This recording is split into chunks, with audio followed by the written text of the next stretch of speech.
스가랴 9장 말씀 중심에서 하나님의 두 얼굴이라는 제목으로 말씀을 전합니다. 스가랴서의 주제는 뭡니까? 하나님의 성전, 완성입니다. 지금 포로 생활에서 돌아온 사람들이 성전을 건축하고 있는데 이제 건물로 성전을 완공하고 있지만 궁극적으로는 구약의 모든 말씀이 누구에게로 연결이 되죠? 구약은 예수 그리스도를 증거하는 언약의 메시지란 말이죠. 구약의 모든 선지자들이 바라본 사람이 예수 그리스도였어요. 아브라함도 예수님을 봤다. 어떻게 보았는지 우리는 알 수 없지만 아브라함이 예수님을 보고 즐거워했다 그랬어요. 예수님이 그러셨으니까 정답이죠. 모세도 예수 그리스도를 멀리서 바라다 보았어요. 다윗도 바라다 보았고 많은 사람들이 예수 그리스도를 바라다 보고 있는 내용이 바로 구약의 말씀입니다. 스가랴 선지자도 예수 그리스도를 우리에게 증거하고 있습니다. 오늘 본문의 9절의 말씀을 우리가 익숙하게 자주 들었던 말씀 가운데 한 구절입니다. 예수님께서 최후의 한 주간의 첫날, 그러니까 우리로 하여금 주일날이죠. 첫날 9장 9절의 말씀이 그 예루살렘에 나귀를 타고 입성하신 내용이 스가랴 9장 9절의 예언대로 행하신 말씀이라 그랬습니다. 스가랴 선지자도 예수님이 이 땅에 오셔서 공의로우시고 구원을 베푸시며 겸손하여서 나귀를 타신 나귀의 작은 것, 아직 멍에를 매보지 아니한 나귀 새끼, 그걸 타셨다. 스가랴는 벌써 예수님 오시기 전에 멀리서 예수님을 바라보고 계셨던 분입니다.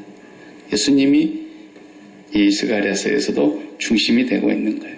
그러니까 성전을 지금 짓고 있는데 결국의 성전의 완성은 예수 그리스도께서 이루신 것이죠. 그래서 돌로 지은 성전이 아니라 이제는 우리의 몸인 성전으로 예수님이 친히 오셔서 당신이 성전이심을 밝혀주셨습니다. 성전은 어떤 곳이에요? 하나님을 만나는 것이죠. 하나님을 만나지 못하면 그 성전이 아니에요. 하나님을 만나려면 그 다음에 어떻게 해야 되느냐? 하나님이 아닌 하나님 외의 모든 것을 마음에서 비워야 돼요. 마음에서 떼내야 돼요. 그래서 번제를 먼저 드려야 그 피를 가지고 하나님 앞에 나아갈 수 있었어요. 그러니까 내가 세상에서 마음에 붙이고 있었던 것들이 번제의 시간에 다 떨어져 나가야 되는 것인데 그 번제가 바로 완성이 십자가에서 이루어진 거예요. 역시 십자가를 통해서 우리가 세상에 마음 붙였던 모든 걸 떼낸 거죠. 예수님이 바로 그 십자가라고 하는 검을 주려고 오신 거라 그랬어요. 그럼으로써 하나님께서 그 성전에 임하시고 하나님을 만나는 거란 말이에요. 그러니까 얼마나 잘못된 신앙생활을 하게 되면 어떻게 되는 거예요? 성전에 와가지고 세상을 덧붙이려고 하는 사람들이 있어요. 안 되고 안 되니까 힘들고 괴로우니까 세상에 내가 사랑했던 것들이 멀리 도망가는 것 같고 다른 사람은 잘도 되는데 왜 나는 안 되나? 그래서 세상의 것들이 내 마음에 더 가까이 오기를 간절히 바라는 마음으로 하나님 도와주세요. 그러고 전부 간음하려고 오는 거예요. 성전이 타락하면 그렇게 되는 거죠. 기독교가 타락하면 가장 극심한 타락을 보일 때가 그런 때였어요. 그것을 중세시대라고 우리가 말하지 않습니까? 중세 천년의 시대가 그렇게 되고 말았어요. 그래서 그 시대를 암흑의 시대라. 도대체 빛을 바라볼 수 없는 그런 깜깜한 시대였다는 것입니다. 가장 하나님을 많이 얘기하고 가장 하나님 중심으로 산다고 건물도 중세시대 건물은 우리가 유럽을 보면 알잖아요. 그냥 전부 다 하늘을 찔러. 그게 왜 하늘을 찌르게 지었어요? 하나님께 영광 돌린다. 모든 걸 하늘을 바라보고 지었어요. 그림 하나를 그려도 땅의 걸 그리질 않았어요. 르네상스 이전에는 전부가 다 하늘을 중심으로 그림 그렸어요. 천지 창조. 최후의 만찬, 최후의 심판, 하다못해 성모상도 그리고 말이죠. 전부 하늘을 중심으로 그림을 그렸어요. 음악을 해도 하늘을 중심으로 했어요. 메사야. 네? 그런데 그렇게 하나님 하던 시대를 오히려 역사에서는 가장 어두운 시대라는 거예요. 왜 그래요? 그들은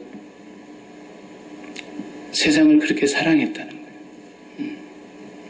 성전은 세상을 등지는 곳이에요. 우리의 마음이 세상을 탈출하는 곳이에요. 그래서 세상에 붙어있던 마음들이 나를 괴롭게 했잖아요. 세상을 사랑했던 그 짝사랑했던 것들이 나를 힘들게 만들었잖아요.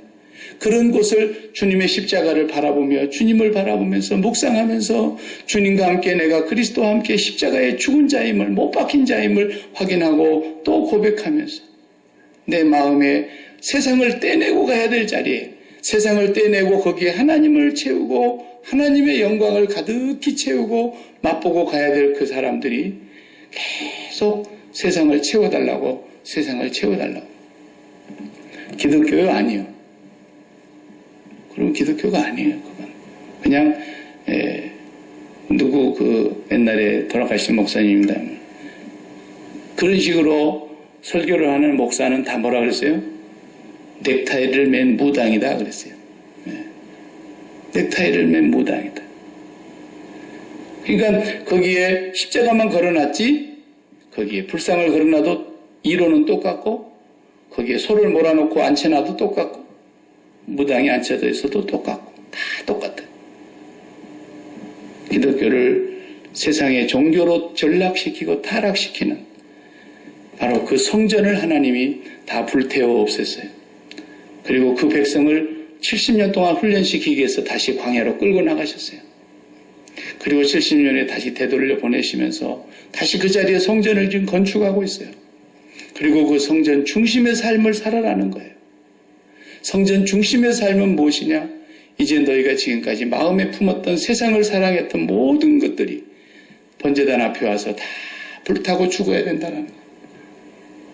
그래야만 하나님이 우리를 제물로 받으실 것이라는 거죠. 그러니까 우리 예수 믿는 사람은 여러분과 저가 똑같은 사람으로서 목숨이 붙어있는 동안에 내 마음을 빼앗아가는 도적놈이 있다.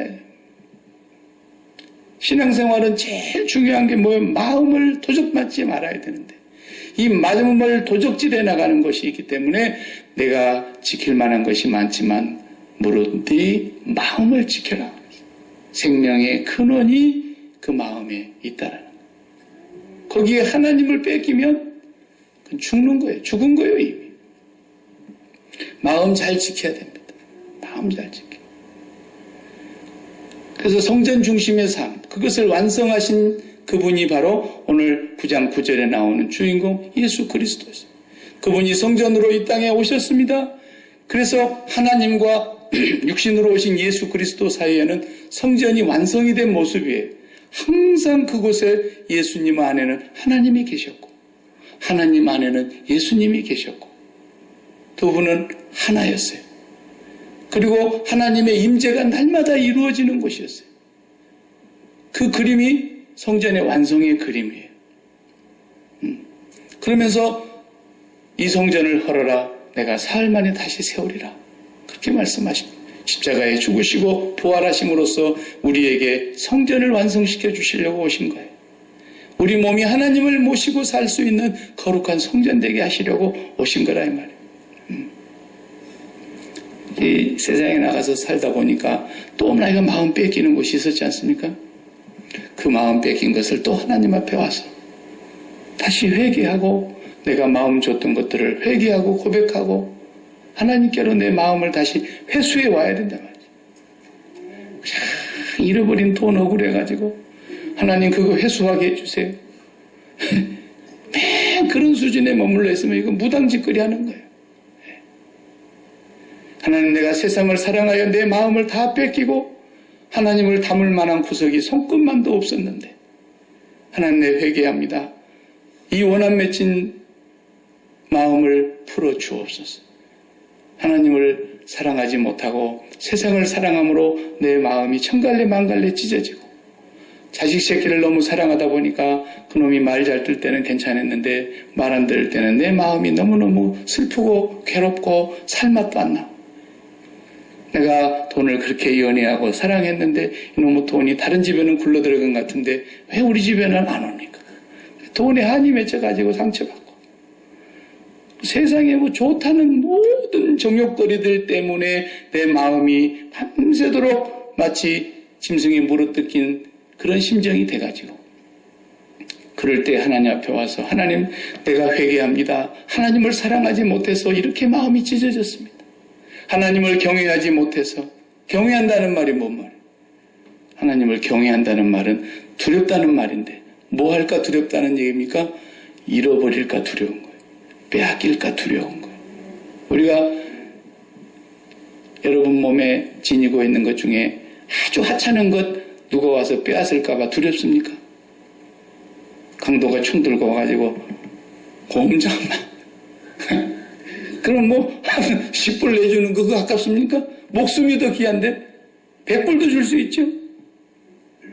진짜 여러분이 중요한 거 빼앗길까 봐 두려운 거예요. 왜? 목숨을 빼앗기면 안 되니까. 그게 두려운 거예요. 그런데 목숨보다도 더 소중한 것이 있다 그랬어요. 네 목숨을까지도 버려야 될 것이 있다 그랬잖아요. 하나님 빼앗길까 두려운 게 그게 경외심이에요. 내가 세상을 사랑하다가 하나님을 잃어버렸습니다. 하나님을 빼앗겼습니다. 하나님을 경외하지 못함으로 내가 이렇게 오늘 또 시험에 들었습니다. 그러면서 회개하는 곳이 교회예요. 회개하는 곳이 성전이에요. 그곳에 성령이 임하시고 주님이 찾아오신단 말이에요. 이 성전 중심의 삶을 회복하라고 주님이 오신 거예요.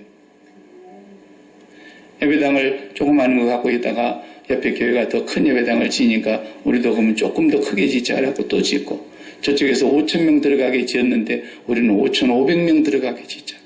우리 70년대 80년대 한국 교회가 그랬어요. 맨 그 짓거리였어요.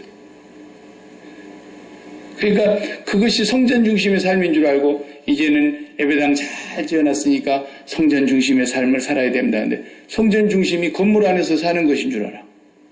그러니까 지난 우리가 생각했던 말씀대로 이 건물만 나가면 교회 바뀐 줄 안다니까. 자기가 교회인데. 이런 엉터리 같은 삶이 우리를 범하게 된단 말이죠. 그래서 주님은 이 스가랴 선지자를 통해서 또 증거되고 있고 예언되고 있는 것이 뭡니까? 우리의 삶은 성전 중심으로 살아야 된다.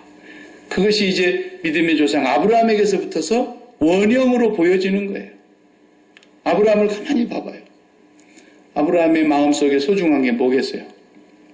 처음에는 본토 친척 아비의 집이에요.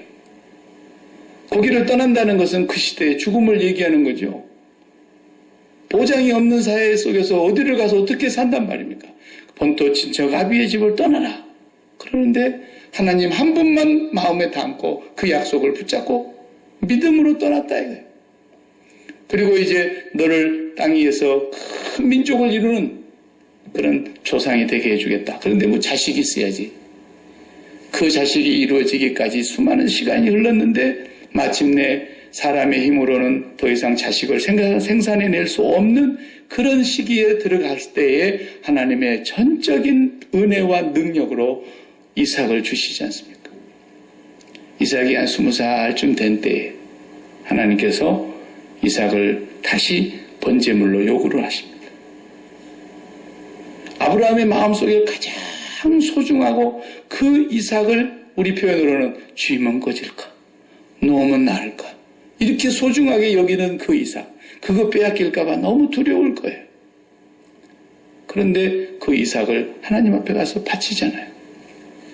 하나님의 두 얼굴을 제가 오늘 말씀드리는데 한 얼굴은 뭐예요? 하나님의 놀라운 사랑이세요. 그리고 하나님의 또 하나의 얼굴은 무서운 심판의 모습이세요. 그런데 하나님의 백성들에게는 하나님께서 극진한 사랑을 나타내시는데 하나님의 백성을 손대는 사람한테는 하나님이 무서운 심판으로 보복하시는 하나님이세요. 이 양면성을 다 갖고 계세요. 그러니까 이삭을 이제 하나님께서 요구하니까 아브라함이 밭으로 가가지고 그냥 칼로, 요즘같이 무슨 뭐 쌍칼로 찌르려고 하진 않았겠죠.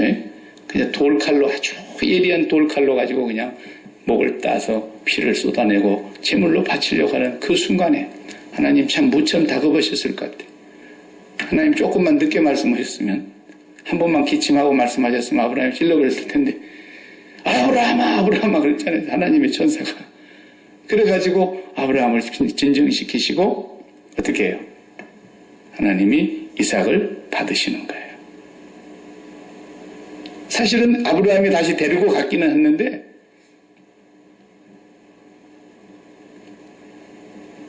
하나님께서 이삭을 테이크 오브 하신 거예요. 네. 그리고 아브라함의 마음에서는 어떻게 됐어요? 죽은 거예요. 아브라함의 마음에서는 일찍이 이미 죽었어요. 그것을 하나님이 보시고 칭찬하신 거예요. 세상에 네가 100세의 아들 낳은 아들 독자 이삭을 네 마음에서 죽이냐? 그리고 네가 나를 경외하느냐? 나를 잃어버릴까 봐서 네가 이렇게까지 자식을 내한테 주느냐? 아브라함의 마음속에서는 이미 이삭이 죽은 자가 된 것이라는 걸 하나님이 인정하셨단 말이에요. 하나님 우리 중심을 보시니까요. 우리가 주여 내가 십자가에서 죽었나이다 이렇게 기도를 하는데 하나님이 진짜 그 마음이 아브라함의 마음속에서 이삭이 죽은 것처럼 죽었는가 안 죽었는가는 하나님이 아신대요. 그래 하나님이 받으실 것인가 안 받을 것인가를 하나님이 결정하시는 거예요. 예, 제가 진짜 아버지 나는 돈에 대해서 죽었습니다. 그런데 안 죽었어. 보니까 돈 때문에 왼수 맺고 돈 때문에 그냥 사람을 막 만신창이가 되게 하고 돈 몇 번 가지고 그냥 아주 그냥 사람이 짐승처럼 변하고 아이고 돈에 대해서 죽었다는 말은 유창하게 잘하더니 죽기는 뭘 죽어. 돈이 없어질까 봐 저렇게 벌벌 떨고 돈을 저렇게 소중히 여기고 돈을 경외하고 있는데 아버지 나는 자식에 대해서 죽었습니다. 그런데 아이고 자식에 대해서 죽었다 해놓고 자식이 그냥 머리털 하나 상하면 그냥 교회도 안 나와. 교회도 안 나와. 그냥 다 죽어. 나는 건강에 대해서 죽었습니다. 그래놓고 뭐 건강에 조금만 스크래치만 나면 그냥 난리가 아니에요. 건강에다 쏟아붓는 돈을 한번 액수를 따져봐요. 정말 우리가 하나님을 경외하는 건지 성전 중심을 정말 살아가고 있는 것인지 우리가 진심으로 봐야 된다. 그러니까 아브라함은 믿음의 원형을 보였어요. 네가 진짜 나를 경외하는구나. 나를 잃어버릴까 봐서 네 아들 독자 이삭을 나한테 바치는구나. 그게 하나님 경외하는 거예요. 그러니까 아브라함은 약속을 받고 나서 떠날 때에 이미 마음에서요. 아버지도 십자가처럼 등지고 어머니도 그 다음에 본토, 친척 모든 것을 다 등지고 떠나면서 사실은 아내를 데리고 갔고 조카 롯도 데리고 갔지만요. 나중에는 아내도 다 버렸어요. 마음에서. 분명히 아내도 버렸어요. 뭐라 그랬어요? 아내한테 그대는 너무 아름답다 말이에요. 그대는 너무 그까지는 좋은 말이었어요. 그까지는 들을 수 있는 말이죠. 멋있는 말이잖아요. 당신은 왜 그렇게 아름답냐고. 그런데 조금 있으면 사람들이 당신을 탐내가지고 나를 죽이고 당신을 나한테서 빼앗아 갈 것인데 그렇게 하는 것보다는 차라리 당신을 내 여동생이라고 그러고 어차피 당신은 이복 누이 아니냐. 그러니까 당신을 내 여동생이라 그러고 나도 살고 당신도 살자. 이런 사람 아니에요? 남편으로서 아내에 대해서 죽은 사람이 그렇게 하는 거지. 어디 여행을 갔는데 낯선 여행지에 갔더니 어떤 사람들이 몰려와가지고 내 아내를 건드리려고 그런다. 그러면 네가 죽냐 내가 죽냐 한번 해보기나 하고 어떻게 붙어보기나 하고 안 되면 말지라도 그래야지 내 아내를 데려가시라고. 네. 그러니까 데려갔잖아요. 바로가. 데려갔는데 그 밤에 하나님께서 말해요. 너는 죽었다. 그래서 하나님께서 바로의 집에 큰 재앙을 내렸어요. 이게 하나님의 두 얼굴이에요. 하나님의 사랑하시는 자 곧 그 뜻대로 부르심을 입은 자들에게는 하나님 엄청난 사랑을 쏟아주시는데 그 사랑을 맛보고 그 사랑 앞에서 내가 가지고 있는 모든 것에 대해서 내 마음에서 떼내고 버리면 내가 버려버린 그것을 하나님이 아까워가지고 싹 긁어모아요. 하나님이 싹 긁어모아요. 이삭을 하나님이 꽉 붙드시는 거예요. 하나님이 그 아내를 대번에 가서 찾아오시잖아요. 창세기 13장에 그 얘기 나오죠. 또 창세기 20장쯤 가면은 아비멜렉이라는 왕이 또 재물을 주고 여동생이라 그러니까 데려가는 거예요. 궁궐로. 그러니까 또 줬어요. 2번이나 그랬어요. 한 번 더 오면 얻을 텐데. 아내에 대해서 그 마음에서 죽었어요. 그래 아비멜렉이 또 데리고 와서 그날 밤에 첫날 밤도 못 치렀는데 하나님께서 그에게 꿈에 현몽해서 그 아내는 그 사람은 다른 사람의 아내다. 넌 오늘 밤에 죽었다. 또 그러잖아요. 그러니까 그냥 아비멜렉이 놀래가지고 아브라함 찾아와가지고 어떻게 당신이 나한테 거짓말할 수 있습니까? 내가 당신을 어떻게 악하게 대한 것도 없는데 나한테 그렇게 거짓말을 해서 내가 죽게 만듭니까? 그러면서 제발 용서해달라고 그러면서 재물을 싸들고 와가지고 아내를 돌려주잖아요. 내가 버리면 하나님이 아까워서 꽉 붙들어 주세요. 내게 필요한 것은 하나님이 꼭 붙들어 주세요. 하나님이 다 테이크오버게 하시게 돼요. 하나님, 내가 이제 성전에 왔습니다. 하나님의 성전에서 내 마음에 가장 내가 소중한 것을 하나님 앞에서 이제 버립니다. 그게 예수 믿는 거예요. 그죠? 하나님 앞에서 내가 다 버리고 가면 나를 따르는 자는 아비나 어미나 형제나 자매나 아들이나 딸이나 및 목숨까지 그 소유까지 다 버리면 100배나 받고 내세의 영생을 얻지 못할 자가 없다. 그랬다면 다 버리면 하나님이 다시 그걸 다 나는 버리고 생각도 않고 있었는데 하나님이 테이크오버를 하고 계시다가 하나님이 필요한 대로 다 쓰신단 말이죠.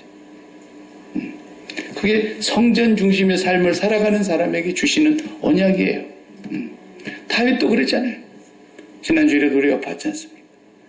그냥 칼로 가지고 1700승의 마병을 빼앗았는데 전부 불태우고 100개만 남겨라. 말 1700마리를 다 힘줄을 잘라버리고 100마리만 남겨둬라. 다윗의 마음속에는 하나님만 갖고 사는 거예요. 여호와가 왕이십니다. 내가 왕이 아닙니다. 여호와가 나의 반석이고 여호와가 나의 방패이십니다. 여호와가 나의 힘이십니다. 다 버리는데 하나님은 다윗의 가는 곳마다 승리하게 하시는 거예요.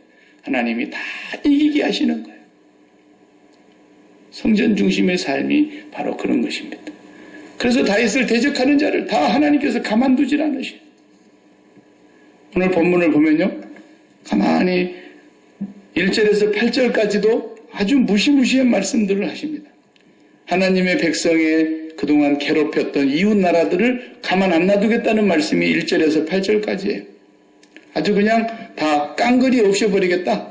그런 말씀이 전반부에 나오더니 그 다음 9절을 시온에 따라 크게 기뻐할지어다. 예루살렘에 따라 즐거이 부를지어다. 보라, 네 왕이 네게 임하시나니 그는 공의로우시며 구원을 베푸시며 겸손하여서 나귀를 타시나니 나귀의 작은 것 곧 나귀 새끼니라. 이 말씀을 하시면서 예수님 오실 것을 벌써 예언하고 계십니다.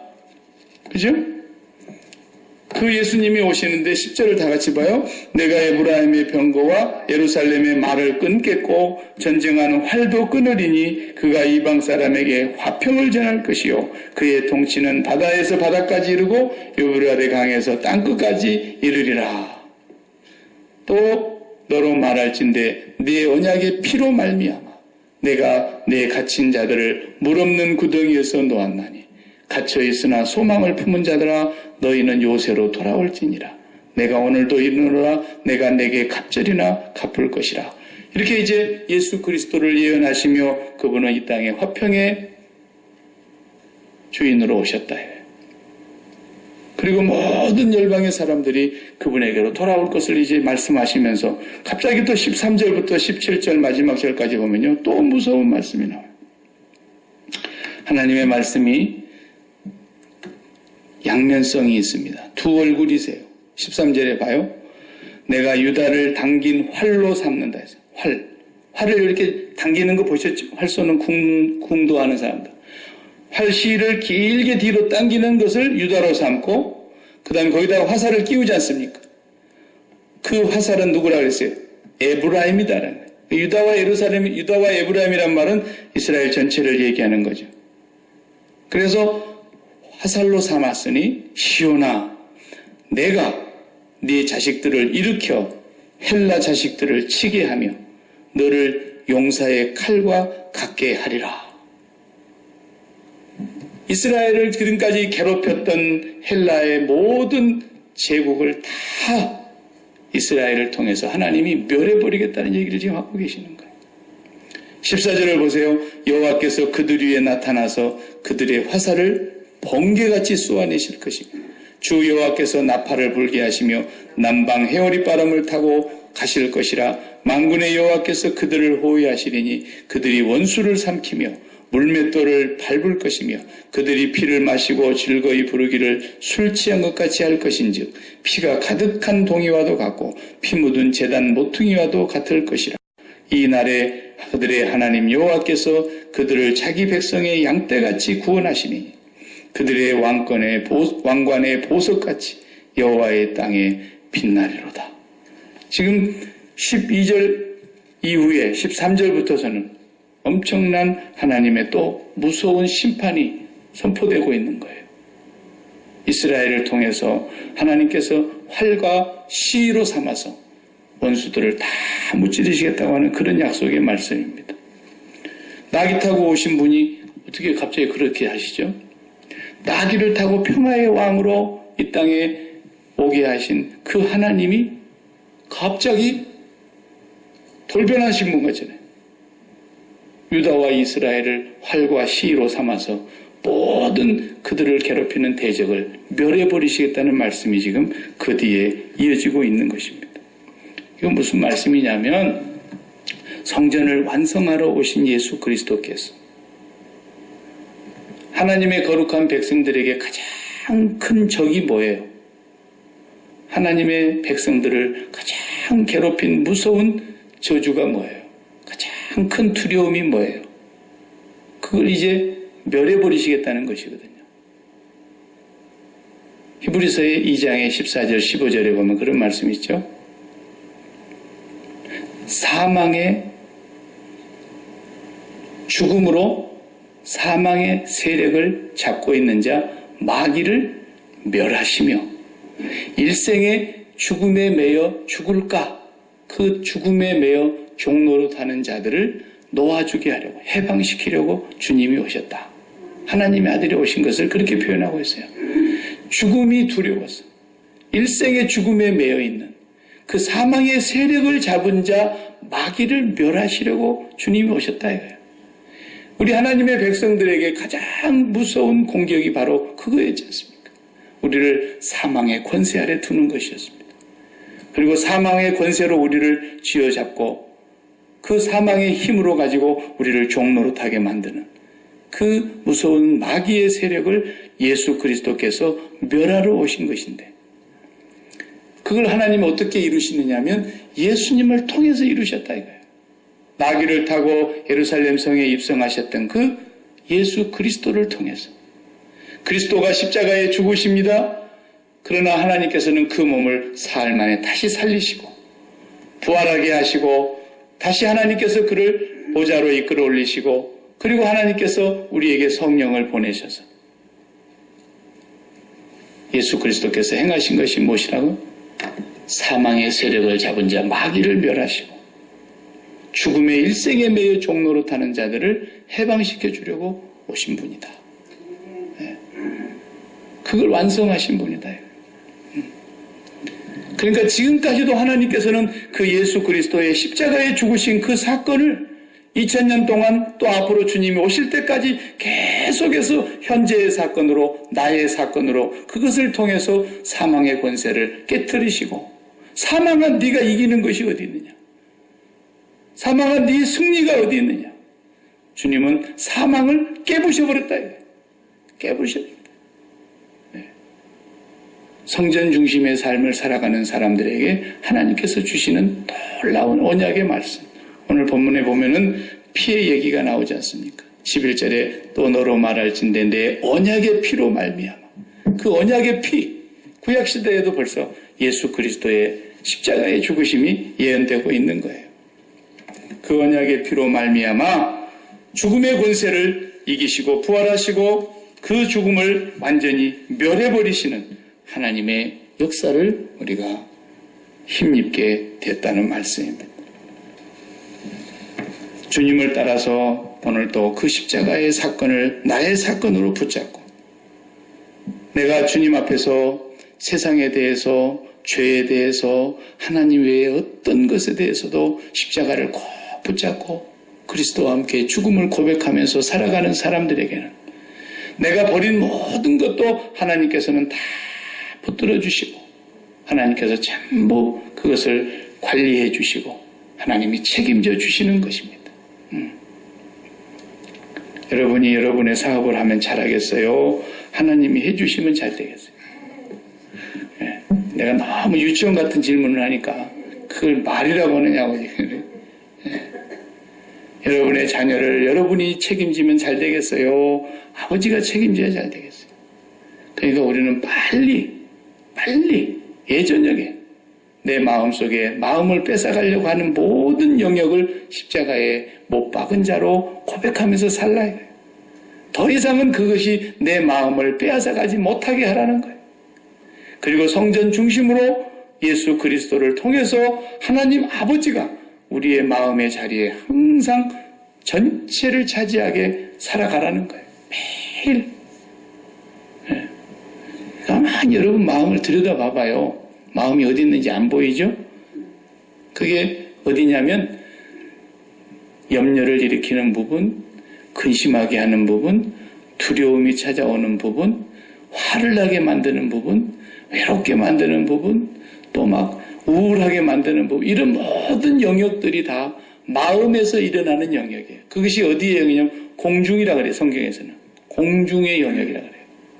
그 영역에 마귀가 역사하거든요. 그래서 공중 권세 잡은 자라 그러잖아요, 성경은. 마귀의 영역하는 그 활동 영역이에요. 거기에서 우리의 마음을 계속 빼앗는 거예요. 우리의 마음에 계속 하나님보다도 염려를 더 두는 세상을 심는 거예요. 야, 네가 왜 이렇게 걱정하지 않으냐? 네 겁나지? 근데 네가 겁 안 나게 하는 방법이 있는데 돈을 많이 가져봐라. 겁이 안 난다. 네가 조금 세상이 팍팍하지? 사업이 잘 되면 그것도 싹 없어진다. 네가 마음이 너무 우울하고 힘들지? 네가 병들어서 그래. 건강하면 그런 게 싹 사라진다. 계속해서 마귀가 그걸 훈련시키는 거예요. 마귀가. 그런데 하나님의 성령이 우리에게 임하셔서 우리가 건강하지 못해서 우울한 것도 아니고 사업이 잘 안 되고 돈이 다 날아가서 우리가 살맛이 안 나는 것도 아니고 우리의 자식들이 우리의 마음의 소원대로 되지 않아서 우리가 살맛이 안 나고 팍팍한 게 아니라 하나님이 우리 안에 살아계시고 역사하시는 것을 경험하지 못하기 때문에 하나님이 우리 안에서 날마다 내가 아버지 앞에 있는 것을 경험하지 못하기 때문에 내가 아버지 앞에서 행하는 것을 확인하지 못하기 때문에 그러는 거예요. 매일 하나님 앞에 가서 좀 멋지게 한번 해봐요. 하나님, 내가 정말 내 마음에 예전에 같으면 이걸 너무너무 사랑했던 것이고 이 부분을 건드는 자가 있으면 내가 용서치 않았습니다.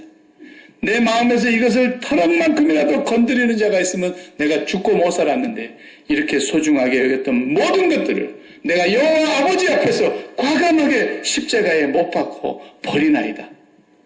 그러면서 주님을 붙잡고 기도해봐요. 계속 주님을 깊이 묵상해봐요. 그러면 하나님이요, 내가 버린 것을 다 당신이 챙겨놓으세요. 네. 그러니까 그대로 하나님 하나님이 여러분의 마음을 완전히 사로잡아 주시고 여러분 안에 하나님이 계시고 여러분이 하나님 안에 계시고 내가 그리스도 안에 그리스도가 내 안에 이것이 성전 중심의 삶이다 이거예요. 그런데 내가 버린 것을 하나님의 백성들을 손대면 하나님의 백성들을 대적하면 하나님의 백성들을 괴롭히면 주님께서 어떻게 하신다고요? 그들을 오늘 본문에 보면 깡그리 다 멸하신다는 거예요. 우리를 공격해 오는 것이 어떤 것이랄지라도 아브라함에게 이미 약속한 아브라함아 내가 너를 축복하는 자에게 내가 복을 주고 너를 저주하는 자를 내가 저주할 것이다 그랬어요.